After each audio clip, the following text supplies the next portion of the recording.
Hello, and welcome to the CAP Today webinar for Wednesday, July 19th. I'm Bob McGonnagle, the publisher of CAP Today, and I'll be your host and moderate a question and answer session after our formal presentation. Quite shortly, you'll see our title slide for that presentation. But in the meantime, I want you to know I'm particularly proud of today's topic and particularly our distinguished speaker. It's a pleasure to present that and work with Dr. Greg Miller. Today's webinar is entitled Recommendations for Reporting Race-Free Estimated Glomerular Filtration Rate. This webinar is made possible by a special educational grant from Abbott. And I want to wish them, acknowledge them and thank them, wish them all the best for this important support for a very important topical article. And today's speaker, as I've mentioned, and I'll say more about him in due course, is Dr. Greg Miller, Professor of Pathology at Virginia Commonwealth University Health System in Richmond. But before I begin, I'm going to do a few housekeeping notes for you as we get our presentation loaded. We had a little glitch just on the slides, but that should be solved quite quickly, so please be patient. We suggest that you might wish to refresh your browser. We have live help available at any time during today's webinar with a toll-free number there at the bottom of your screen on the right-hand corner. 858-345-5916. We'll have live operators who can help and attend for you. Also, you'll see below what will be the slide box, a section labeled Q&A, and that's mostly for your comments and questions for our speaker today, but you can also feel free to ask for technical help in that Q&A box. Again, people will be live and available there to help you. You'll see the full slides and audio in about a week. We'll post that on captodayonline.com, and that will be up for about a year now. So you can bring colleagues in, you can go back and review for yourself or for others in your laboratory. We want you to know you'll also likely see some follow-up email from us. And also, you'll get some potentially from Abbott. So I want you to know about that. We're very cognizant of privacy, and we want to keep you informed. Finally, I want you to know that CAP Today does not endorse any product or service that may be mentioned in the webinar today. And of course, any comments that I may make are purely personal, not to be taken as policy of the CAP Today or the College of American Pathologists. Dr. Greg Miller is Professor of Pathology. He's Director of the Pathology Information Systems and the Co-Director of Clinical Chemistry at Virginia Commonwealth University Health System in Richmond, Virginia. He has been the chair of the NKDEP Lab Working Group, which is very important to this project that we're reporting on today. That is a part of the NIH. He's also a member of the National Kidney Foundation and American Society of Nephrology Task Force that's deeply involved with this issue. And of course, it's important that you know, among many, many other honors, we want to note that he's a past president of the CLSI and a past president of the AACC, which many of you, along with us, will be attending beginning next week in Anaheim. And with that, I'll now invite Dr. Miller to begin his presentation. Dr. Miller. Thank you, Bob, and I greatly appreciate the opportunity to present this topic. Let's just proceed. So I'm going to focus on really 4 items today. First is a little bit of a historical perspective on estimating GFR and how we got to where we are. Talk a little bit about racial disparity in medicine and the emphasis on eliminating the race coefficient in the estimating equations. They then talk more about the evidence-based systematic approach used by the NKF-ASN task force in recommending the change that we're in the midst of implementing right at the moment. And then finally talk about how to implement those recommendations and really what the laboratory needs to do to make this all work successfully. So let's go back before 1970. We really didn't have estimating equations, or at least they weren't commonly used.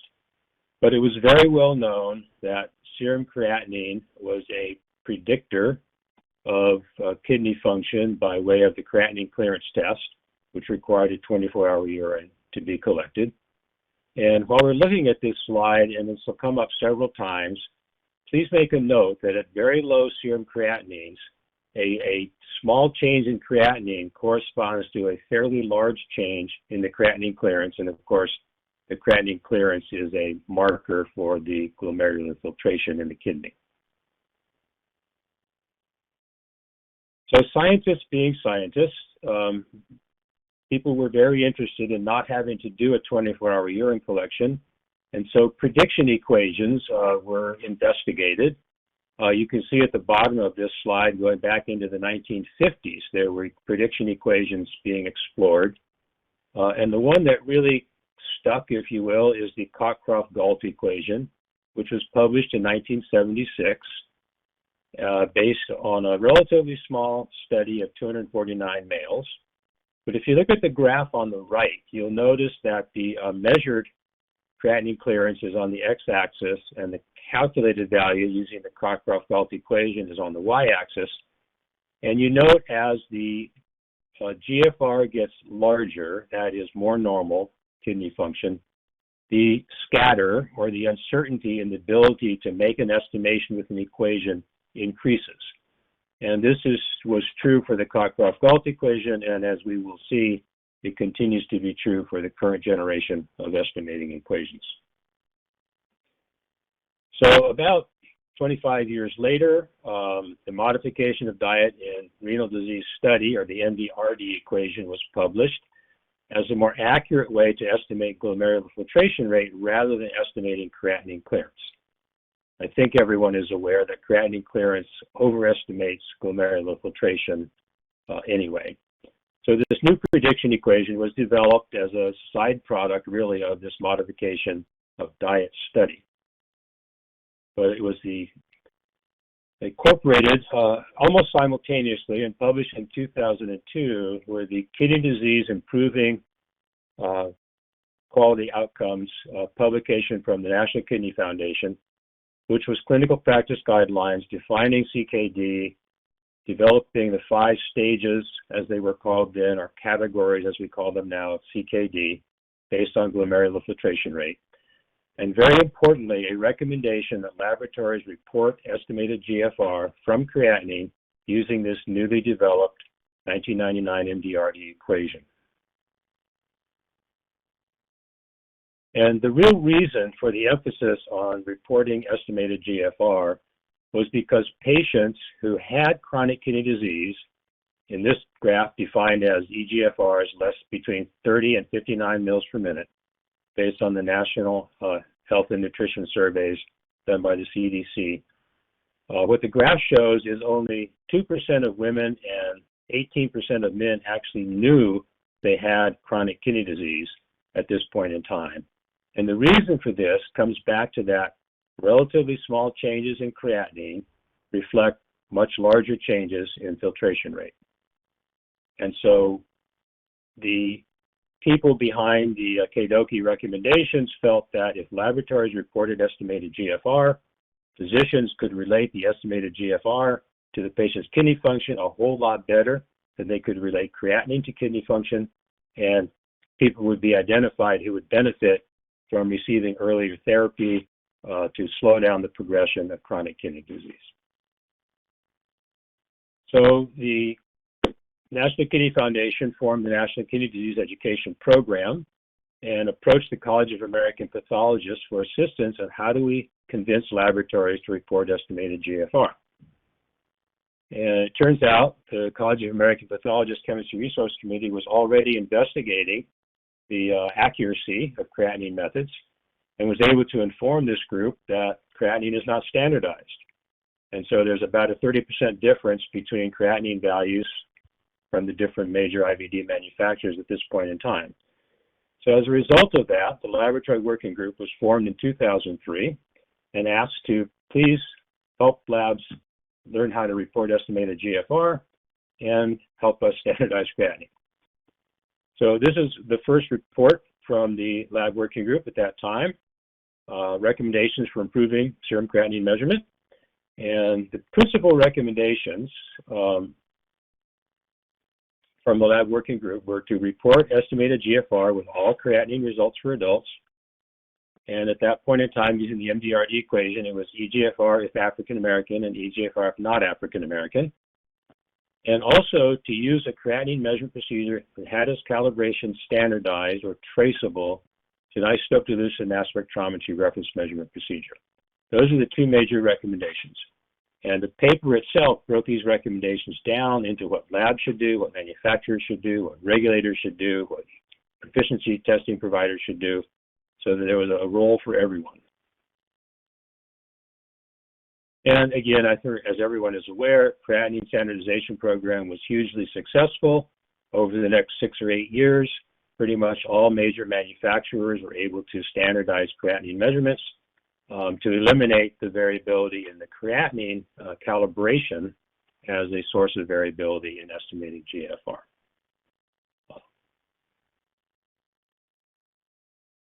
So once standardization occurred, all the creatinine values became lower because many of them were biased high at that point in time. And so the MDRD group published a revised equation for using standardized serum creatinine, which basically adjusted the coefficients to correct for this lower creatinine values due to standardized results.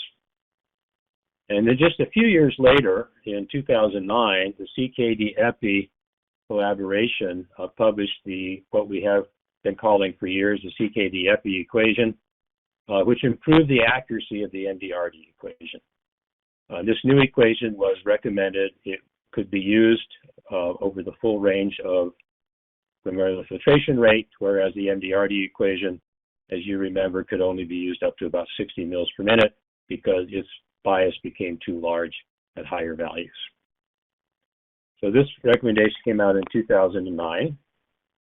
And of course, this new equation was built around standardized creatinine results. And laboratories, being good citizens, relatively quickly adopted the recommended practice to report estimated GFR. As you can see in this graph, the College of American Pathologists in its chemistry survey began asking labs, are you reporting eGFR? And if you're reporting eGFR, by what equation as the program progressed? And so pretty much all labs are reporting eGFR. And this is, you can see the most recent data we have is from 2019. But the problem that persisted all the way into 2019 and actually still persists today is that a large number, relatively large number, 23% of labs are using an equation that's suitable for non-IDMS traceable creatinine. So they're getting grossly overestimated eGFRs by using an incorrect equation.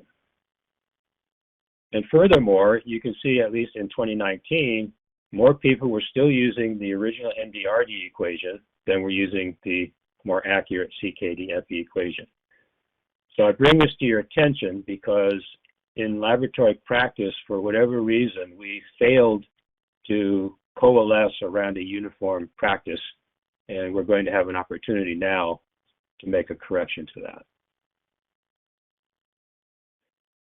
Now, I think everyone is also aware that the uncertainty in the estimated GFR value calculated from creatinine is relatively large. The graph on the left was published with the original CKD-EPI equation in 2009, and that group developed a statistic called P30, which is the percentage of estimated values that are within 30% of a measured value. And the overall value for this equation was 84%. And the dashed lines in this figure represent the 95% confidence interval for the difference between measured and estimated values. And just like I pointed out with the original Cockcroft-Gault equation, as the estimate of GFR gets larger, the uncertainty in the ability to make the estimation also increases, again, reflecting the fact that there are relatively small changes in creatinine produce relatively larger changes in filtration rates. So despite this relatively large uncertainty in the estimated GFR value, decision values have been adopted in medicine. We have decision values for classification of CKD, decision values or specific GFR estimates for eligibility for drug therapy, to qualify a person to be a kidney donor, to qualify a patient to go on dialysis, and to qualify a patient to receive a kidney transplant.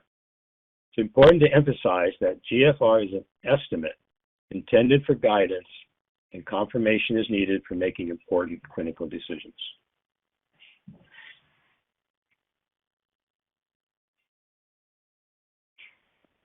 So, moving with that background on the estimated GFR situation as of around, the mid-20-teens, the people began to become very concerned whether this race factor in the equation was helpful or detrimental in estimating kidney function and getting patients correct treatment. This is one of the first high-profile articles that was published in 2019 on this topic. And it was followed by a bunch of different articles, but I'm highlighting just a few of them for you today. But the problem is not only kidney disease. This New England Journal article, Hidden in Plain Sight, Reconsidering the Use of Race Correction in Clinical Algorithms, pointed out that there's a lot of clinical algorithms based on lab data and other information that also had race as a factor. And this list is taken from an editorial published in 2022, which talks about the racial inequities in kidney health is much more than revising the estimating equation. So it's a step in the right direction, but there are a lot more considerations. And this list of observation is very important. So race is a social, not biological construct. Black people develop chronic kidney disease 3.5 times more frequently than non-Hispanic whites. Black people have 7.6% lifetime risk of end-stage kidney disease versus only 1.7 for non-Hispanic whites. Black people are twice as likely to receive two times less likely to receive a living donor kidney transplant and spend twice as long on dialysis waiting for a deceased donor kidney transplant. This is just a list of some of the disparities that led to the situation that we have today. And published just a month ago, online in the Journal of Applied Laboratory Medicine, is a guidance document from the AACC and the NKF on improving equity in chronic kidney disease care, which is a very nice report summarizing the information from a lot of different individual reports that have been published in the last 5 or 7 years into one concise report. And they include this statement: in summary, race and ethnicity are imprecise and nebulously defined systems of classification as they pertain to genetic ancestry, physiological characteristics, and socioeconomic status. As such, use of race or ethnicity in medical algorithms such as estimating GFR is fraught with difficulty and may lead to unintentional bias that affects clinical care. And this is a summary of really the real issues around the 2009 CKD-EPI equation. As you know, it produces a 16% higher eGFR value for Black people at the same creatinine concentration. Why is this the case? When the equation was developed, including the race term gave a more accurate fit to measure GFR in the developmental data set, which was 31.5% Black people, and confirmed in the validation data set. But if the 16% was removed, eGFR would be lower for Blacks, and consequently, there would be early referral for kidney care, earlier eligibility for dialysis and transplant. So that was the driving concept. are other side effects of just removing the race term.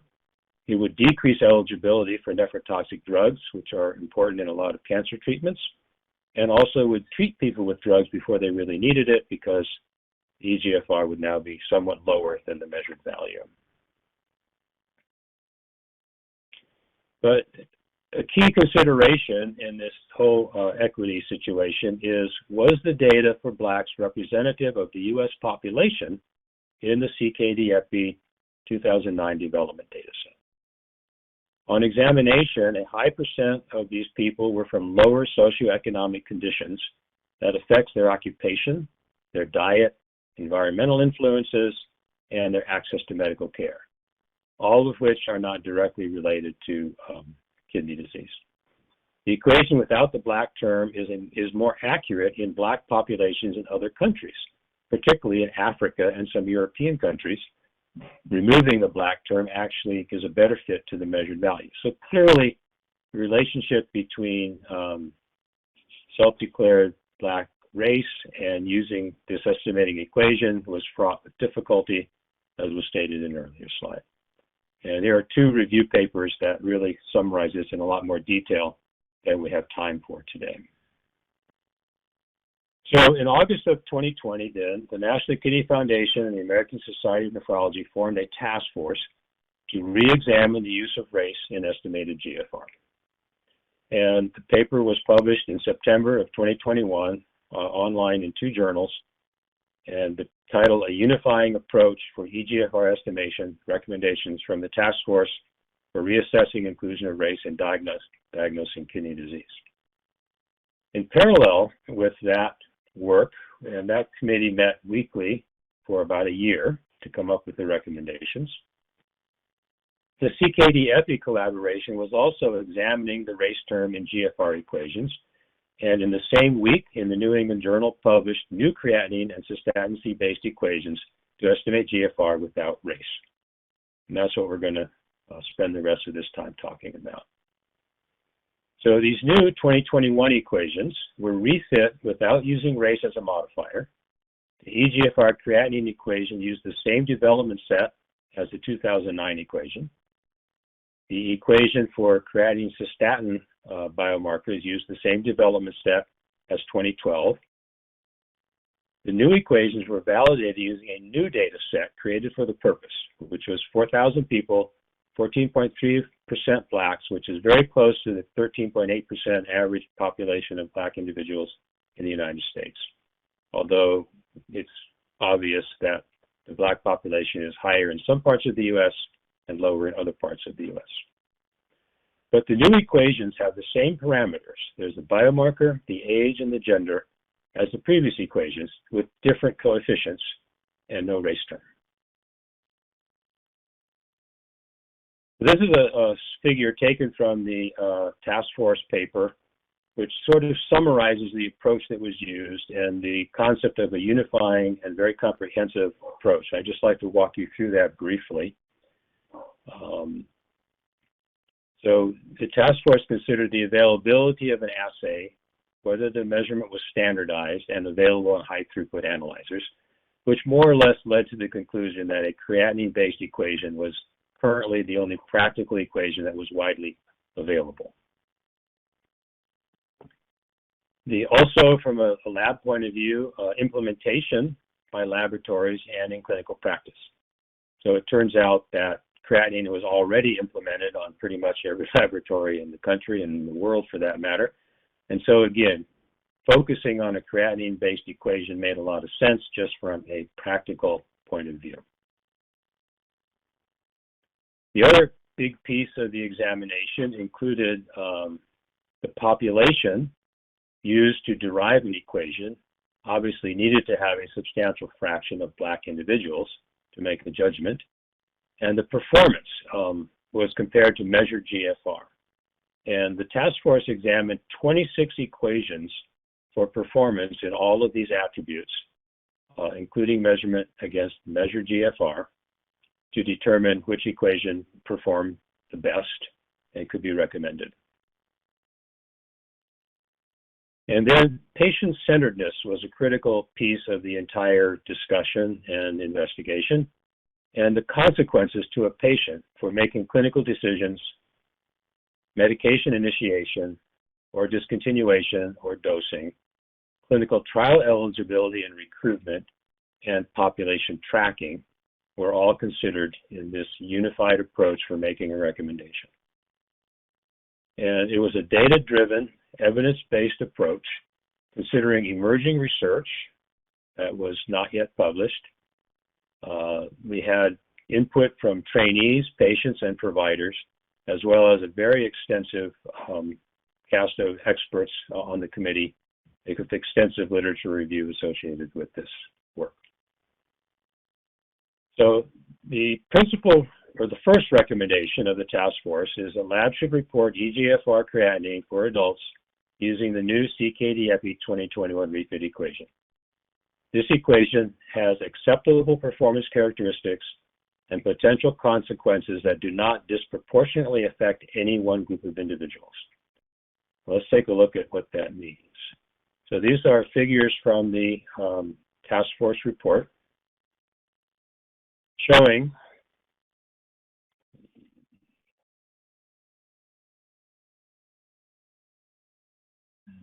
just to get a pointer. Hopefully you can see the pointer. Okay, so we're looking at Black adults on the left, non-Black adults on the right, comparing the 2009 equation with the race term to the 2009 equation without a race term and to the refit 2021 equation. And by simply removing the Black term from the 2009 equation, this data shows you that the bias is the difference between measured and estimated GFR is actually much larger than it was before. So although it lowered the value, it increased the bias versus correct values.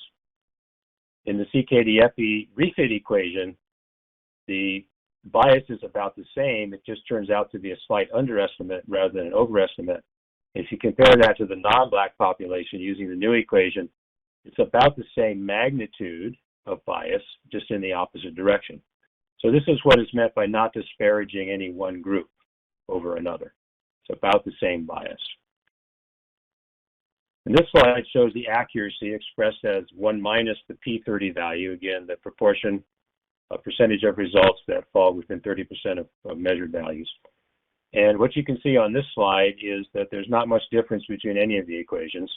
And in green highlight here, you notice that for Black adults and non-Black adults, there's about the same performance, or the same amount of uncertainty, same amount of scatter in the equations that were fitted. So neither group is disproportionately affected by the change. So these are the principal attributes of the 2021 refit equation that recommend it for use.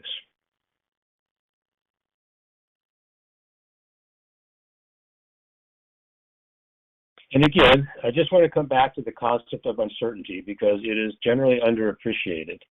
I'm showing on the left the same graph that we saw earlier, which is for the CKD-EPI 2009 equation. And on the right is a figure which calculates the estimated GFR. In red dots and symbols is for Black individuals, green is for non-Black individuals. And what you see is the two red and green dots, the value calculated, are relatively close to each other. But the uncertainty, the error bars, are the 95% confidence interval, and they're very large. And they're larger at more normal GFRs, smaller at lower GFRs. But notice that the cut points of 60 and 20, which are critical for decision making, even at 20 mils per minute, there's pretty large uncertainty in the estimated value. And so that remains a challenge.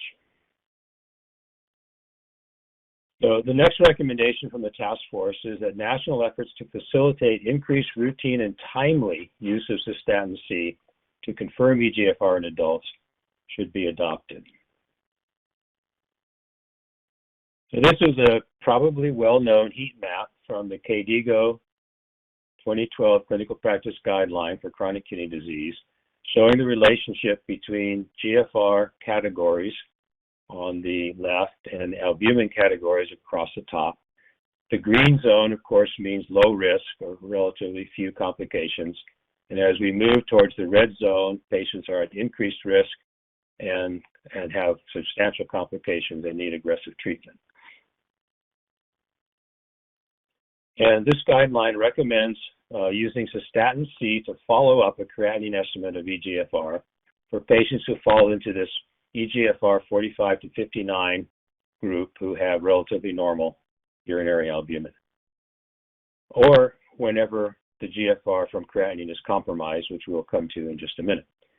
And the KDIGO 2023 draft guidelines were just released a month or so ago, and they retain this same heat map diagram, the same recommendations around cystatin C, but they expand the use of cystatin C into more of the categories because cystatin C and creatinine combined give the most accurate estimate of eGFR.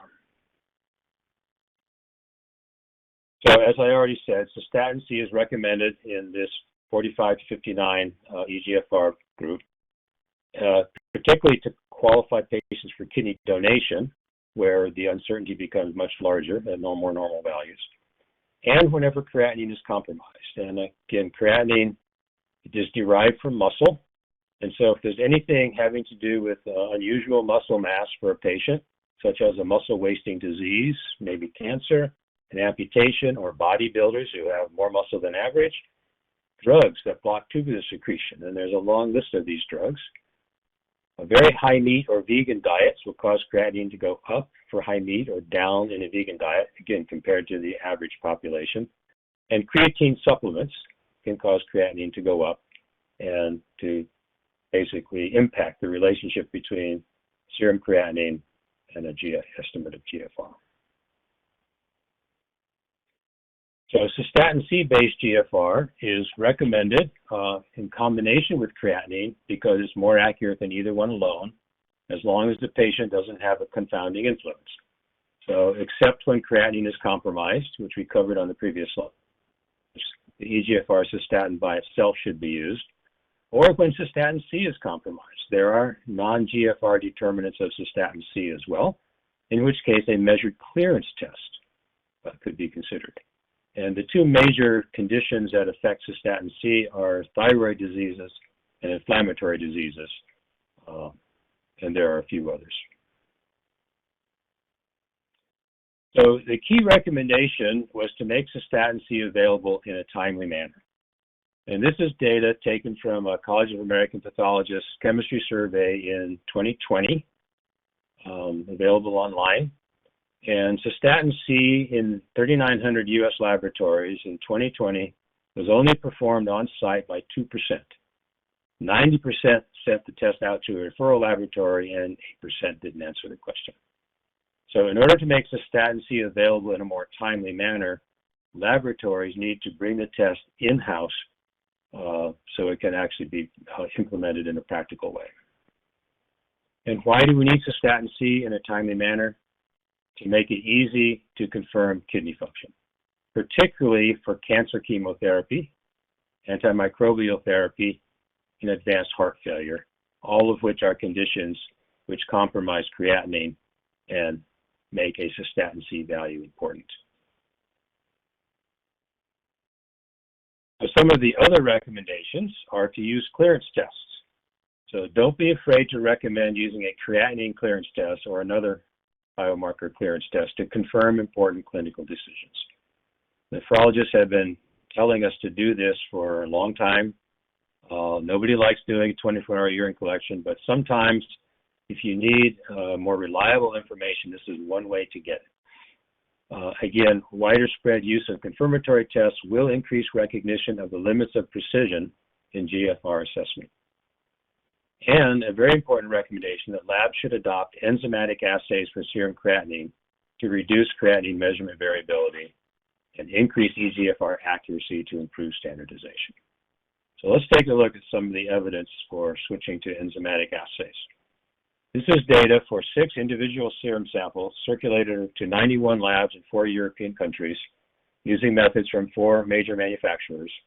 And at the top is the variability in results for Jaffe kinetic methods and Jaffe compensated methods. And at the bottom is the enzymatic procedures. And you can see the dramatic difference, the dramatic improvement in variability when we switch to enzymatic procedures. Much smaller bias than observed in this collection of patients. And just to remind everyone, the Jaffe method is biased by what we call sample-specific effects. Elevated glucose, elevated or depressed protein, or many drugs will cause interference with Jaffe and have little influence on enzymatic procedures. Now, glucose is really important because 11% of the patients, 11% of the U.S. population is diabetic, and they should be being monitored at least once a year for their kidney function. And if we're monitoring them with an assay that's sensitive to glucose level and protein level, we're doing them a serious disservice. I love this letter to the editor for its title, Creatinine, Jaffe, and Glucose, Another Inconvenient Truth. In this study, these authors examined the influence of glucose on Jaffe and enzymatic procedures and found 40 to 76% high values by Jaffe methods and 0 to 4% are relatively insignificant bias for enzymatic procedures. And finally, from the original first slides that I showed you, this is the coefficient of variation for the same 6 individual serum samples. And you can see at the top, the Jaffe procedures had much larger CVs, generally not coming even close to the target value, which is the dotted line. And the enzymatic procedures generally have much better precision. And so again, switching to enzymatic procedures away from the Jaffe will allow us to further standardize laboratory service, improving or by reducing the variability in creatinine measurements, we can reduce the variability in estimated GFR measurements as well. Now, other recommendations from the task force including an assessment of albuminuria. And this is recommended by KDIGO, National Kidney Foundation, the American Diabetes Association, and most organizations around the world. And the laboratories should ensure that our order sets include both eGFR based on creatinine and urine albumin-creatinine ratio for patients with or at risk of kidney disease. And the National Kidney Foundation has been promoting a new profile called the Kidney Profile as a convenient orderable that includes both of these tests to make it really easy for physicians to order what they need to order to track patients at risk for developing chronic kidney disease. Now, I just want to show one slide emphasizing the importance of the urine albumin-creatinine ratio. This is a relatively large study, 65,000 people, and they looked at the progression to end-stage renal disease over 10 years. On the y-axis is the hazard ratio for end-stage renal disease. On the x-axis is the estimated GFR from creatinine. And you can see in the blue boxes, people with normal albumin-creatinine ratio, you see a slow increase in hazard risk based only on the eGFR. But in the purple and green bars, patients who had elevated albuminuria, you have a much huger increase in hazard ratio for developing end-stage renal disease, emphasizing the importance of using both biomarkers to assess the risk of patients. So 3 months after the task force recommendations to switch to the 2021 CKD-EPI equation were made, the National Kidney Foundation Laboratory Engagement Working Group published this paper with implementation guidelines for laboratories. And so I'd like to go over some of these key implementation recommendations.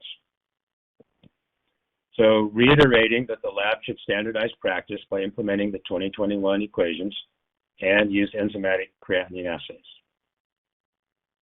And we have some information on labs adopting the CKD-EPI equation. The CAP in its C survey has asked the question, have you adopted the new equation yet? And in 2022, 30% of labs had already adopted the new equation, which is actually 6 months after the paper was published, which is a relatively good response.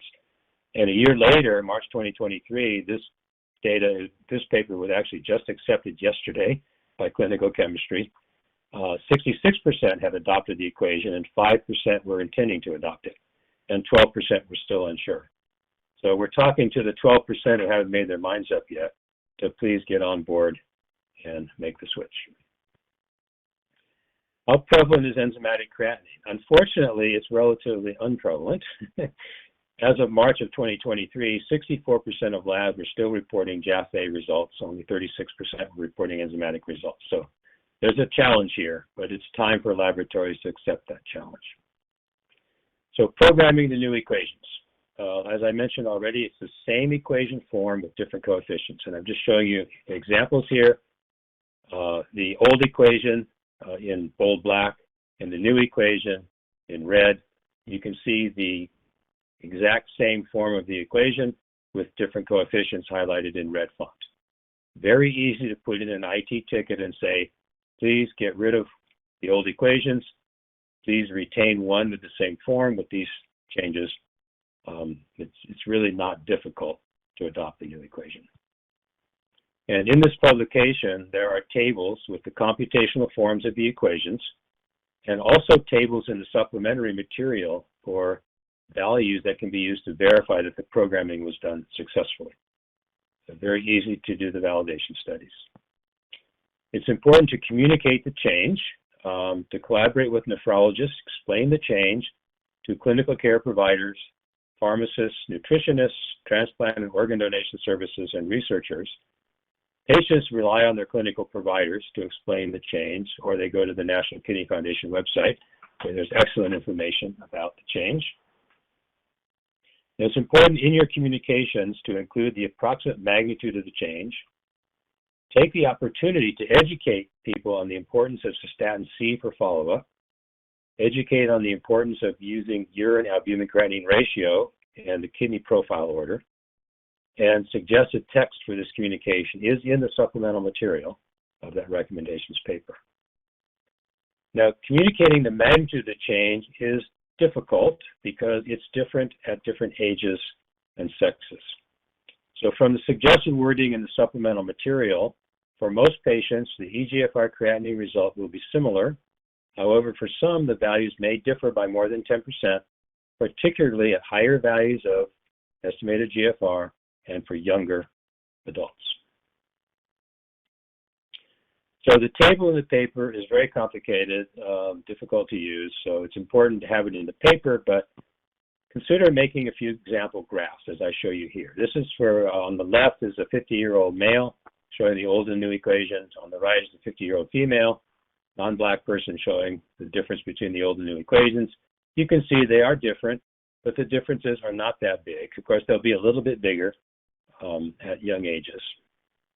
But this is the effective way to communicate that the change is real but not great.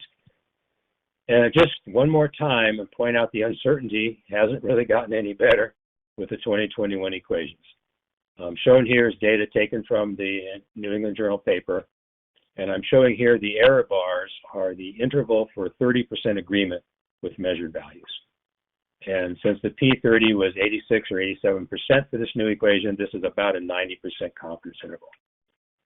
So again, at the critical decision points of 20 and 60, you can see there's quite a large amount of uncertainty remains. And this is inherent in the equation, and we have to recognize that that's something. And it's why the importance of confirmatory tests has been emphasized in the task force recommendation.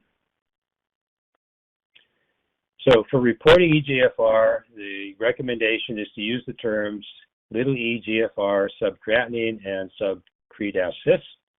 There are new line codes available, so that's not a barrier. Labs should not allow the new values to trend in the same row with the old values and should not simultaneously report new and old values, just report the new values and make the transition sort of clean. The units haven't changed, and the reference interval hasn't changed either. The recommended is either greater than 59 or greater than or equal to 60 mils per minute per 1.73 square meters. Now, one of the challenges that we have to face is reporting eGFR for gender diverse people.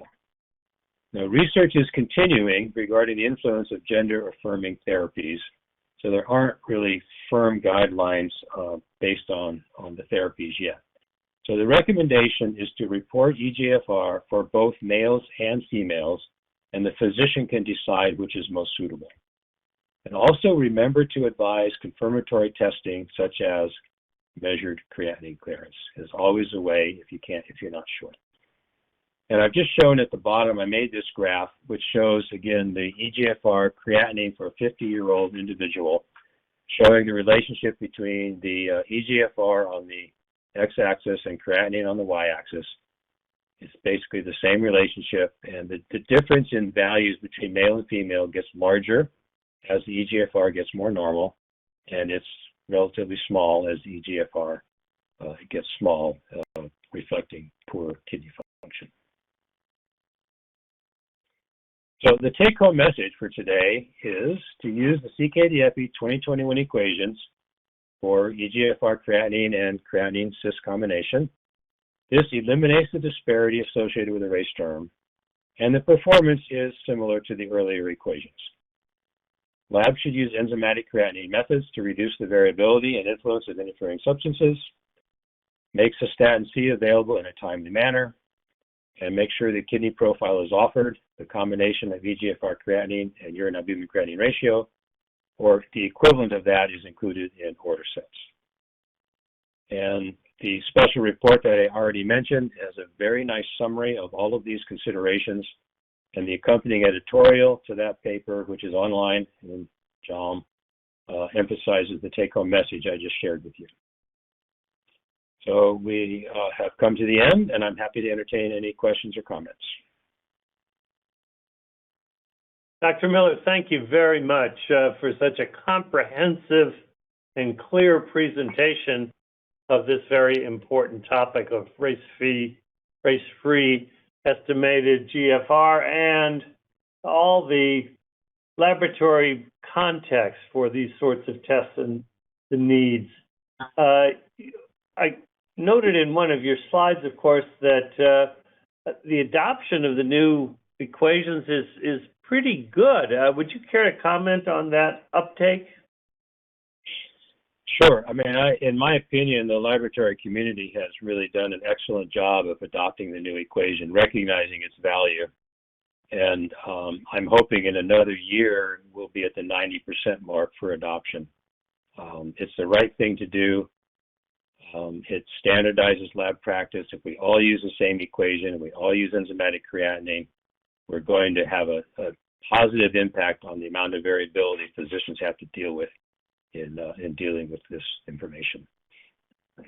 Thank you. Thank you very much. Now, we've had a couple of comments here.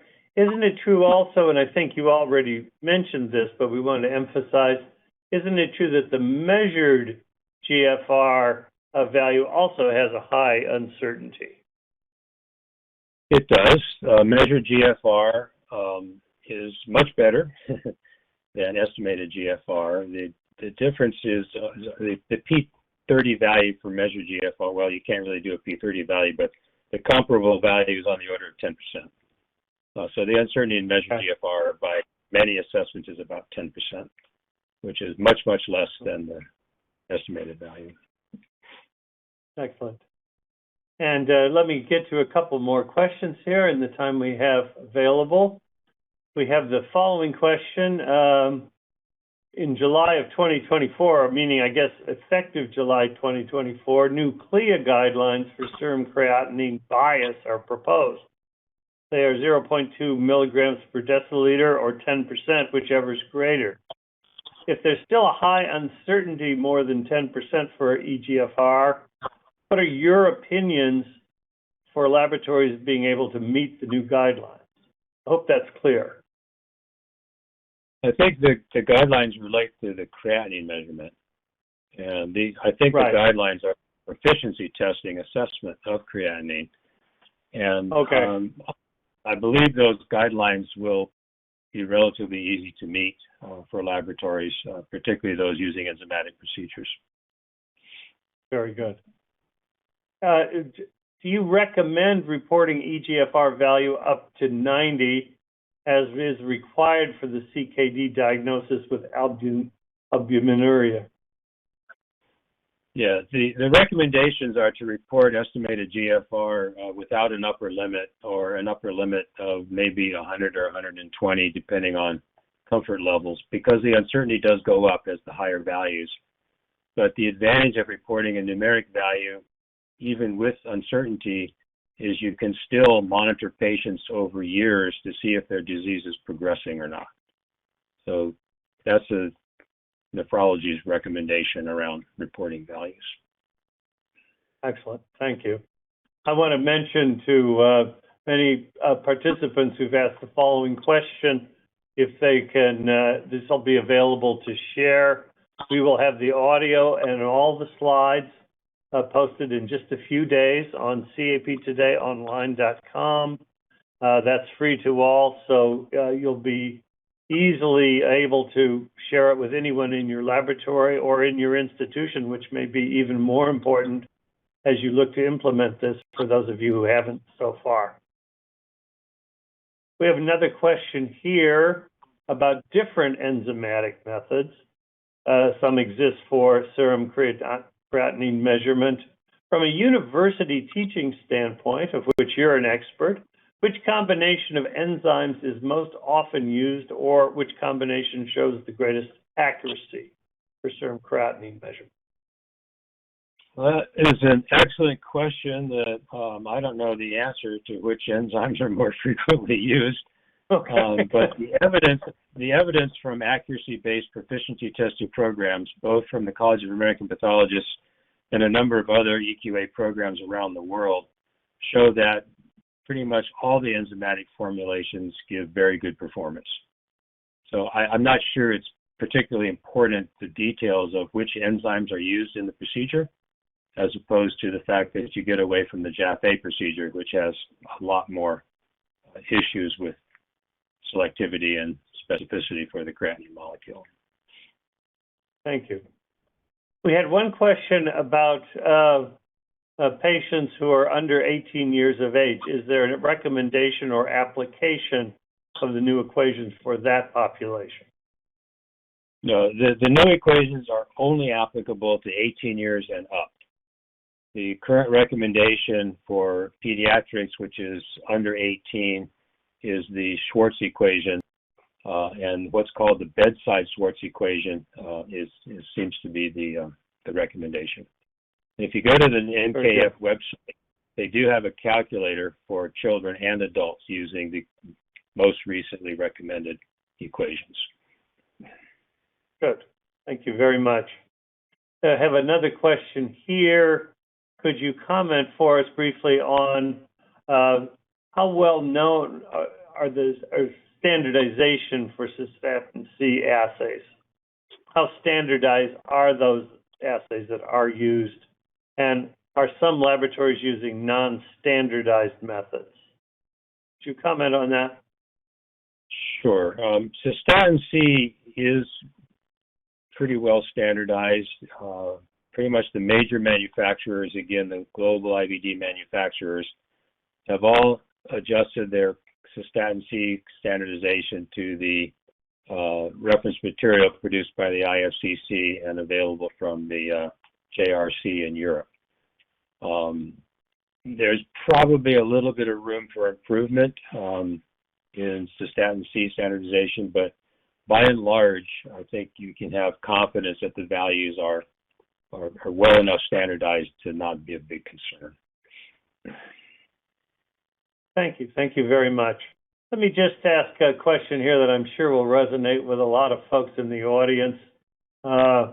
This is from the core lab manager in an institution, and it reads as follows. Our lab implemented the race-free eGFR, and then there were downstream concerns about this change. And so the decision was to report the new eGFR and the old race-based eGFR as well. Now, that did not make sense to me, but the decision was way above my level. Is it clinically wrong to report all three equations? Well, or are we just adding to the confusion? Go ahead. Yeah. The recommendations from the task force and from the NKF Laboratory Implementation Group are to only report the new equation and not to report the older equation at the same time, mainly to eliminate the confusion. If you put out there three different values for estimated GFR, it's unlikely that the average practitioner will know which one is the most reliable. In my opinion, it's a disservice to report the old values. I think the new values are sufficiently reliable. Again, as I showed you, the performance is similar to the earlier equations. They do not disparage any one racial group and represent the best available. And I think the concept of standardizing laboratory practice around a single equation is very important to influence the overall quality and consistency of taking care of patients with CKD. Thank you. Thank you very much. And with that, with those wise words, I'm going to give you the last word today and begin now to wrap up. Obviously, we are all in the debt of Dr. Greg Miller, who's given us a wonderful presentation, and it's very rich. I know you'll want to go and review this and share this, which you'll be able to do online. I want to thank Abbott for their special educational grant that allowed us to bring you this important program. We're very grateful to them as well. And finally, I want to thank all of you. I know you're very busy in labs, many of you being very short-handed for staff. And I really appreciate you taking the time to join us for these webinars, particularly today's very important webinar. So with that, let me wrap up once again and say thanks to Dr. Greg Miller, thanks to Abbott, and thanks to all of you. And with that, I'll bring the webinar to a close.